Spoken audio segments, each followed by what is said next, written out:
주님께서 여러분과 함께 마르코가 전한 거룩한 복음입니다. 주님. 그때 예수님께서 군중에게 말씀하셨다. 누가 등불을 가져다가 함지석이나 침상 밑에 놓겠느냐? 등경 위에 놓지 않느냐? 숨겨진 것도 드러나기 마련이고 감춰진 것도 드러나게 되어 있다. 누구든지 들을 귀가 있거든 들어라. 예수님께서 다시 그들에게 말씀하셨다. 너희는 새겨 들어라. 너희가 데워서 주는 만큼 데워서 받고 거기에 더 보태어 받을 것이다. 정녕 가진 자는 더 받고 가진 것 없는 자는 가진 것마저 빼앗길 것이다. 주님의 말씀입니다.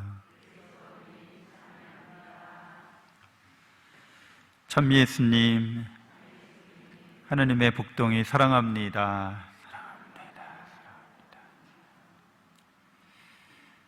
네, 우리는 아모스 예언서에 이어서 이제 호세아 예언서를 읽게 됩니다.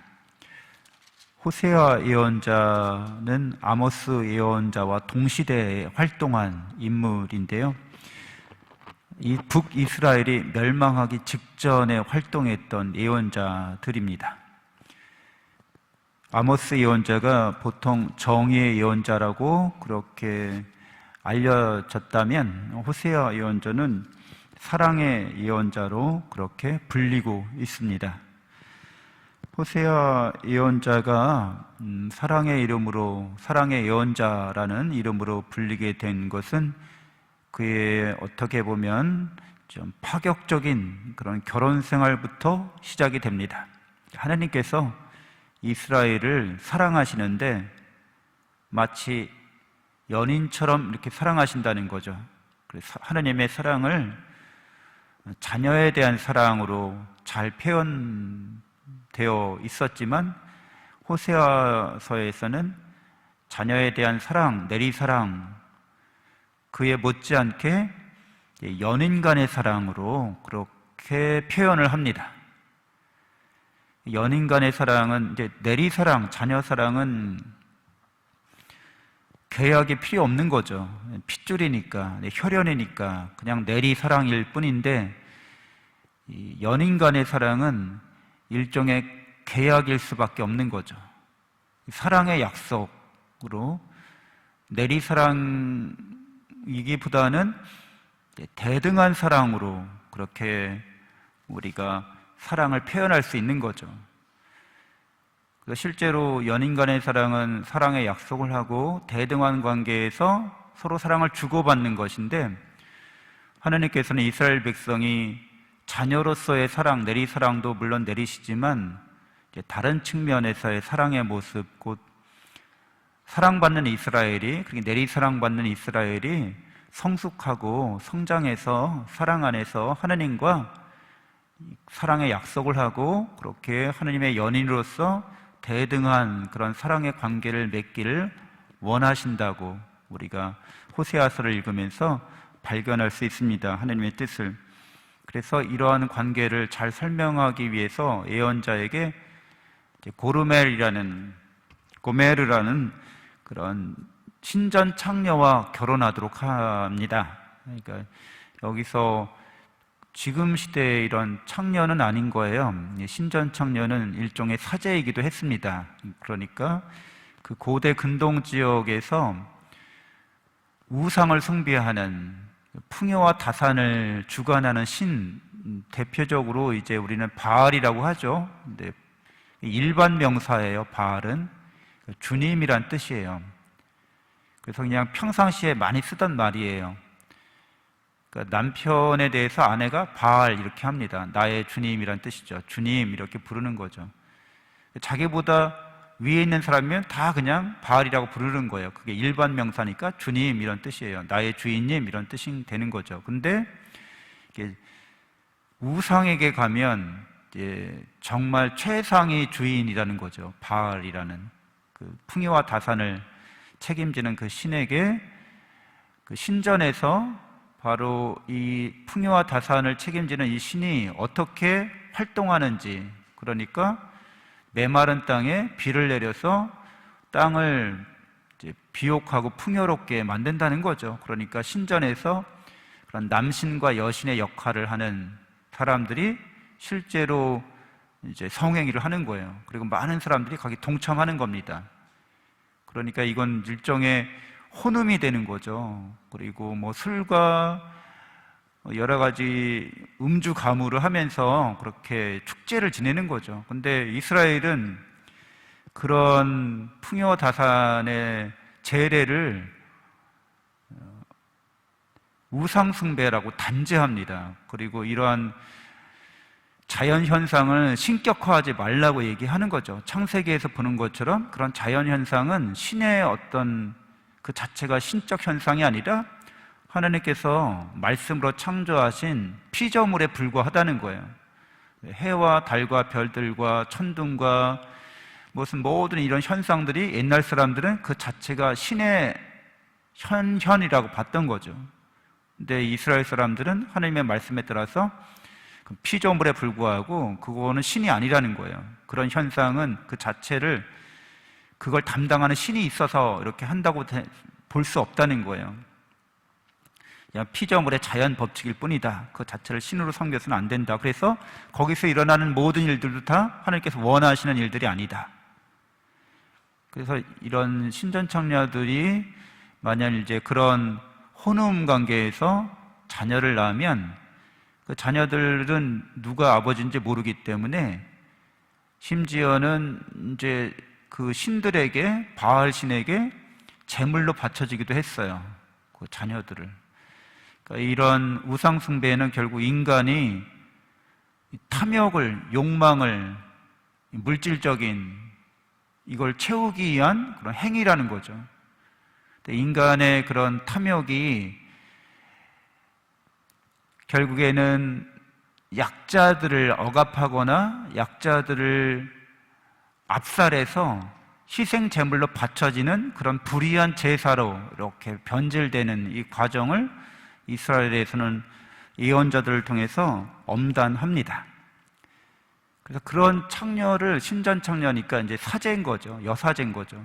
네 아내로 맞으라는 거예요. 그래서 그에게 진정한 사랑을 가르쳐 주라는 거예요. 하나님의 사랑을 가르쳐 주라는 거예요.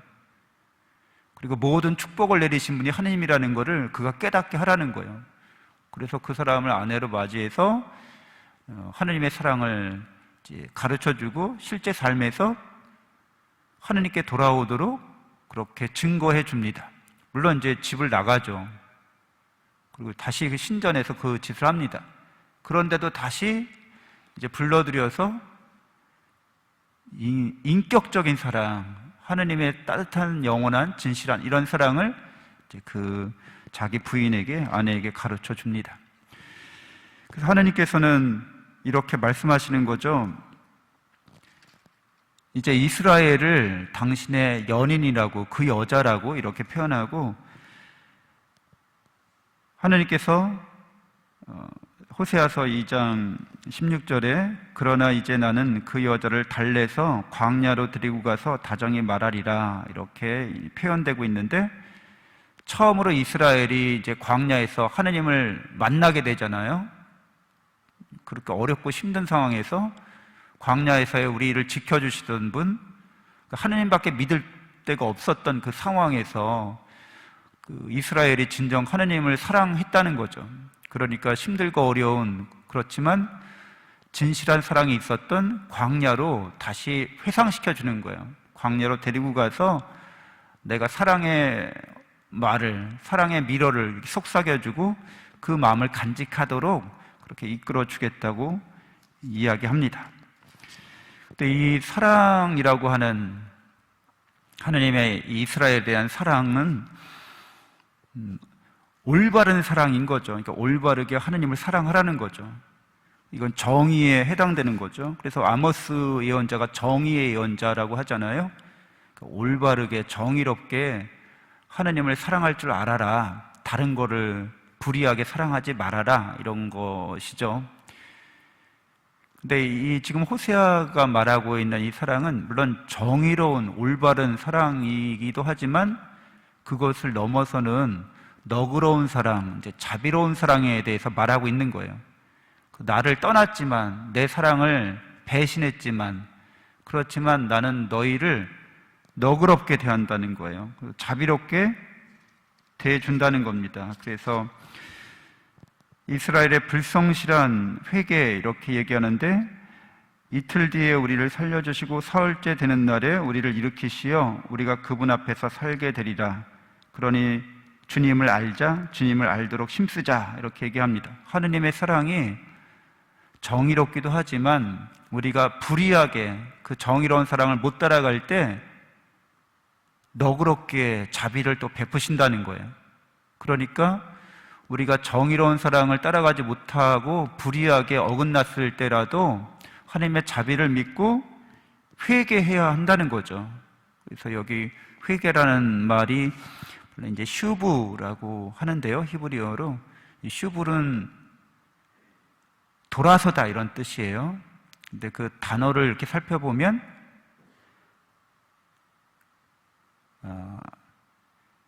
그 단어의 구성이 이제 슈라고 읽을 수 있는 그 단어가 파괴하다 뭐 이런 뜻이 있고요.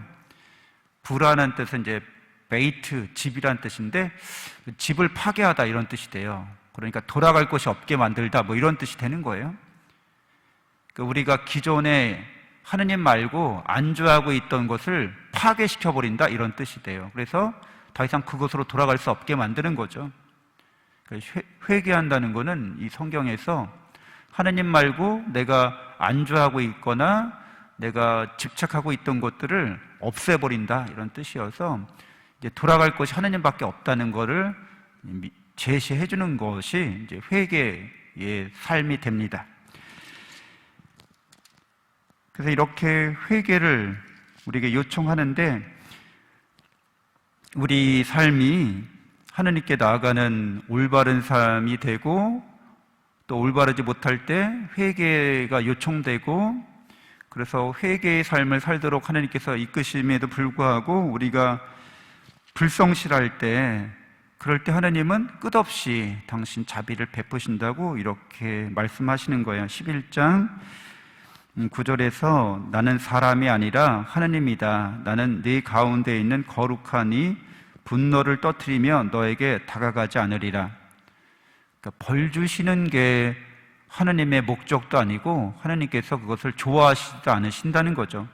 이 벌이라는 의미는 사실 인과응보에 해당되는 거죠. 그러니까 죄에 대한 원인에 대한 결과로서 벌이 따라오는 것이지 하느님께서 죄를 지어도 벌 안 받아도 되는데 하느님이 벌 주시는 건 아니라는 거예요. 이게 일종의 그냥 법칙인 거죠. 죄를 지으면 벌이 뒤따른다는 것을. 근데 하느님은 벌 받는 우리에게 자비를 베푸셔서 우리로 하여금 당신의 사랑으로 이제 너그러운 사랑으로 가까이 오도록 계속해서 우리를 부르십니다. 하느님의 정의가 그래서 자비를 바탕으로 정의를 말씀하시는 사랑인 거죠. 너그럽고 베푸시는 사랑으로 올바르게 살도록 끊임없이 우리에게 가까이 오시기 때문에 우리는 그분의 사랑을 믿고 우리의 부족함에도 불구하고 희망을 간직하면서 하느님께 더 가까이 나갈 수 있습니다. 우리가 살고 있는 가정이나 뭐 본당이나 사회나 마찬가지죠. 정의가 필요합니다. 근데 사회는 자비를 바탕으로 정의를 세워야 하는 거죠. 자비, 너그러움이 없는 상태에서 정의를 추구하면 사회는 굉장히 경직됩니다. 그리고 누가 나한테 잘못했나, 누가 나한테 실수했나, 그걸 반드시 갚아주겠어 라고 말한다면 이제 눈에는 눈으로, 이는 이로 이렇게 서로를 대하는 거죠. 정의로운 거죠. 나쁜 건 아니죠. 정의로운 거니까. 그럼 다 이제 불구가 되겠죠. 자, 눈이 한쪽 없거나 팔다리가 상하지 않거나 또 마음이 다 상처투성이가 되겠죠. 왜? 정의로우니까. 그래서 정의라고 할 때는 우리가 뭔가 이 사회생활이 제한돼 있고 부족하기 때문에 각자의 몫을 정확하게 나누는 게 이 현실 세계에서는 굉장히 필요한 일이기도 해요. 근데 하느님 나라에서는 풍요롭습니다. 그분의 은총이 무한하다는 거죠. 그래서 우리가 정의롭게 살길 원하시지만 그보다는 더 우리에게 자비의 하느님으로서 다가오십니다. 헤아릴 수도 없고 우리가 감히 바랄 수도 없는 그런 사랑의 은총을 우리에게 베푸십니다. 그래서 우리들도 가족과 본당과 사회에서 자비로운 마음을 먼저 마음에 품고 또 자비에 바탕해서 올바름을 추구하고 그가 또 올바름을 제대로 준수하지 못할지라도 단죄하지 않고 계속해서 함께 하느님께 나아갈 수 있도록 노력해야겠습니다. 잠시 묵상하시겠습니다.